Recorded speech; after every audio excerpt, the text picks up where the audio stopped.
Kaya discover natin ngayon guys kung alin ang mas matibay. Yan, langaw ba o gagamba. Yan, ha? Lagyan natin siya ng ito na ngayon guys, dito sa pako. Yan guys, so yan. Yan guys, ang discover natin ngayon guys, no? Mas matindi pala ang gagamba. Yes guys, no? Yan. Sa ating paa, sigurado huli ang langaw. Yan guys, so. Yan. Yan guys. Yan guys, no? Mas matindi ang gagamba sa langaw. Yan guys, so. Hindi ubrang langaw guys. Yan sa gagamba. Yes guys, so. Yan ang discover natin guys, mas matindi ang gagamba kaysa sa langaw. Yan. Yan guys, no.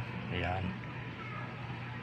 Yan yung ating discover ngayon guys, no, sa mga hindi pa alam. Yan guys, no. Yan yung gagamba. Yan guys, no. Mas matindi ang gagamba kaysa sa langaw. Yes guys, no. Yes guys, no. Yan ang discover natin ngayon guys, no. Kung kayo ay yes guys, oh, tangay-tangay ng gagamba yung langaw. Yan so guys, oh. Yan. Yan so guys, oh. Yan. Yung ating discover ngayon. Yan so guys, oh. Hindi ubrang langaw ng gagamba. Yan so guys, oh.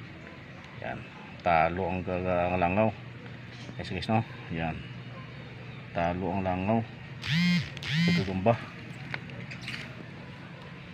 So guys, no. Yan. Hindi ubrang langaw sa gagamba guys. Yan so guys, oh. Yan ang discover natin ngayon guys, no.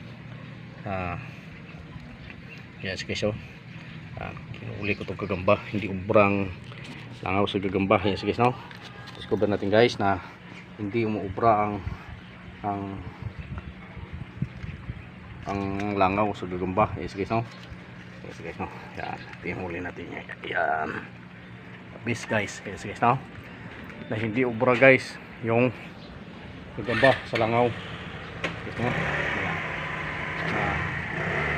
Isip nyo yung langaw guys is mas maliksi pa pala ang gagamba. Yes guys, no? Thank you so much guys, no? Ang discover natin sa ngayon. Ayan.